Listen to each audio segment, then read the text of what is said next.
कुछ अनसुनी कुछ अनकही कहानियाँ। हर कहानी कुछ कहती है। 100 टके की बात। एक व्यापारी था, उसका एक ही बेटा था। वो अपने बेटे को जी जान से प्यार करता था। एक दिन उसके बेटे ने देश छोड़ परदेश में व्यापार करने की इच्छा पिता को बताई। पहले तो पिता ने उसे समझाया कि अपना देश छोड़ परदेश जाने की जरूरत क्या है, अपना व्यापार ही देखो, लेकिन वो नहीं माना। बेटे की जिद के आगे व्यापारी को झुकना ही पड़ा। वो अपने पिता से 400 स्वर्ण मुद्राएं लेकर घर से निकल पड़ा। वो घूमते हुए एक शहर के बाजार में पहुंचा। वहां पर एक आदमी बैठा हुआ आवाज लगा रहा था, ज्ञान की बातें खरीद लो। ज्ञान की बातें बेचता हुआ आदमी देख व्यापारी के बेटे को बड़ा आश्चर्य हुआ। वो उत्सुकता से उसके पास जा पहुंचा। उसने उस आदमी से पूछा, क्यों भाई, ज्ञान की बातें कितने की हैं?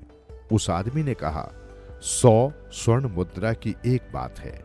सेठ के बेटे के पास 400 स्वर्ण मुद्राएं थी।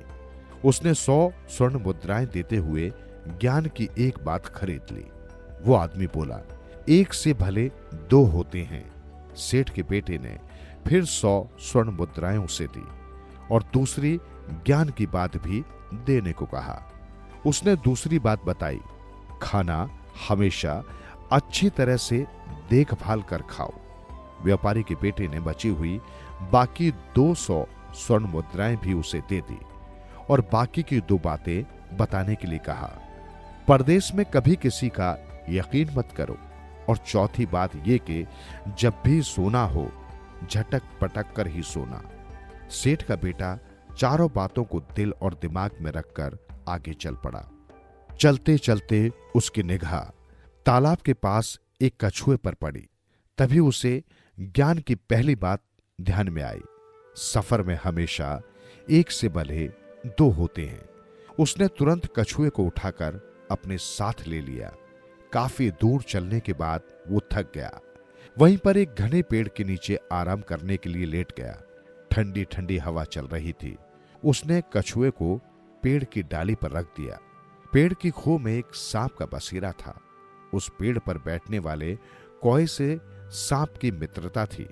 किसी भी मुसाफिर को पेड़ के नीचे आराम करता देख कौआ तुरंत कांव कांव की आवाज लगाकर सांप को बता देता।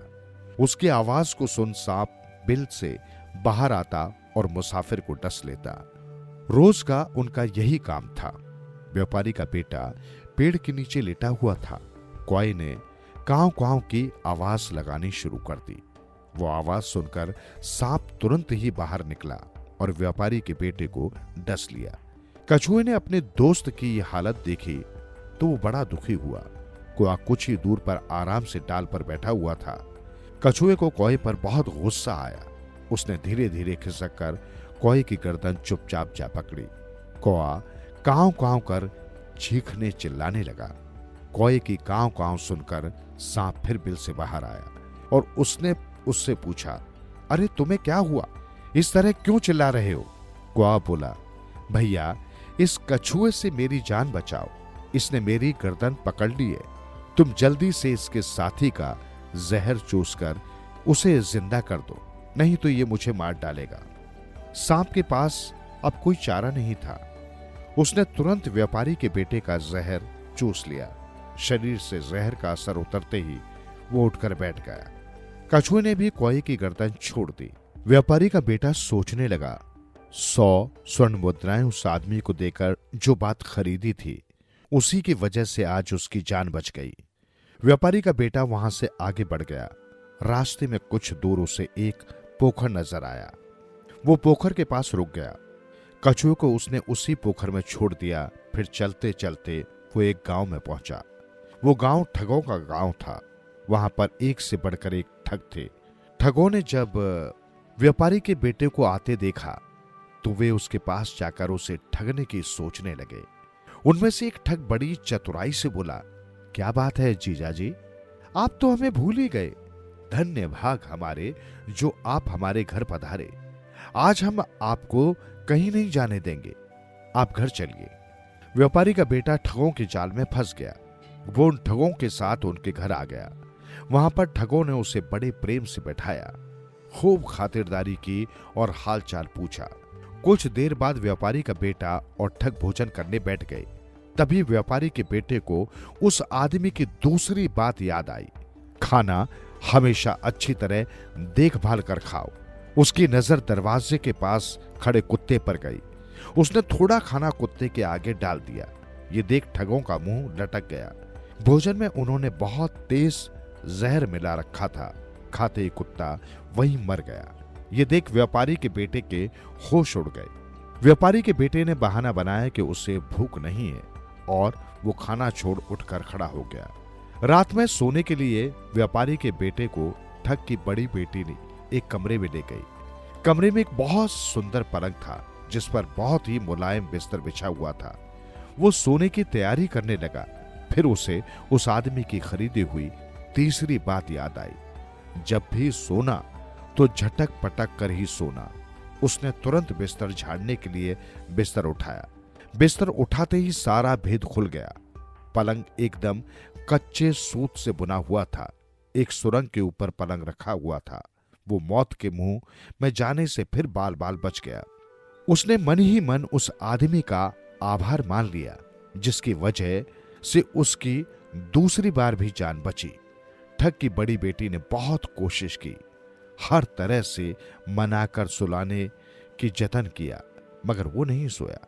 उसे वो चौथी बात याद थी कि परदेश में कभी किसी का यकीन मत करो।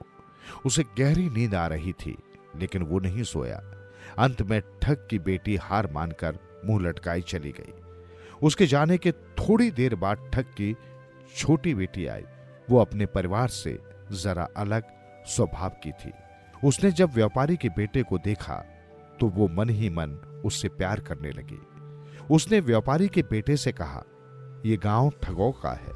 मेरे पिता इस गांव के ठगों के सरदार हैं। मेरे पिता को रमल विद्या आती है जिससे उन्हें पता चल गया है कि तुम्हारी जांग में 5 लाल हैं। वे तुम्हें मारकर लाल हड़पना चाहते हैं। यदि तुम बचना चाहते हो तो यहां से चले जाओ। हमारे पास ऐसी 2 साड़नियां हैं जो पतली दुबली होने पर भी 1 घंटे में 100 कोस जाती हैं। वे बाहर बाड़े में बंधी हुई हैं। तुम चुपचाप जाओ और 100 कोस वाली साड़नी ले जाओ। हम लोग उस पर बैठकर भाग जाएंगे। उसकी बात व्यापारी के बेटे को ठीक लगी। वे दोनों साड़नी पर बैठकर वहां से निकल गए। भागते भागते सुबह हो गई। ठगों के सरदार की छोटी बेटी कुछ सोचकर बोली, अब हम दोनों को हिम्मत से काम लेना पड़ेगा। ठग की बेटी को तभी दूसरी 100 कोस वाली साड़नी पर बैठा भाई नजर आया। उसने व्यापारी के बेटे को कहा, तुम जल्दी से इस पेड़ पर चढ़ जाओ। जैसा मैं इशारा करूं तुम वैसा ही करना। व्यापारी के बेटे ने वही किया और पेड़ पर चढ़कर बैठ गया। इतने में ठग सरदार का बेटा भी अपनी छोटी बहन के पास आ गया। वो भाई को देख छाती पीट पीट कर रोने लगी। भैया, तुमने ठीक किया जो जल्दी से आ गए। ये तो मुझे जबरदस्ती भगाकर लिए जा रहा था। वो देखो तुम्हारे डर से पेड़ पर चढ़कर छुपा बैठा है। तुम तुरंत ही ऊपर जाओ और उसकी गर्दन उतार लाओ। ठग का बेटा बहन की बातों में आ गया। बहन के पास साड़नी छोड़ पेड़ पर चढ़ गया। ठग की बेटी फटाफट साड़नी पर बैठ गई और व्यापारी के बेटे को इशारा किया कि पेड़ से कूदकर साड़नी पर बैठ जाए। व्यापारी के बेटे ने वैसा ही किया और देखते ही देखते दोनों नजरों से ओझल हो गए। ठग सरदार का बेटा हाथ मलता रह गया।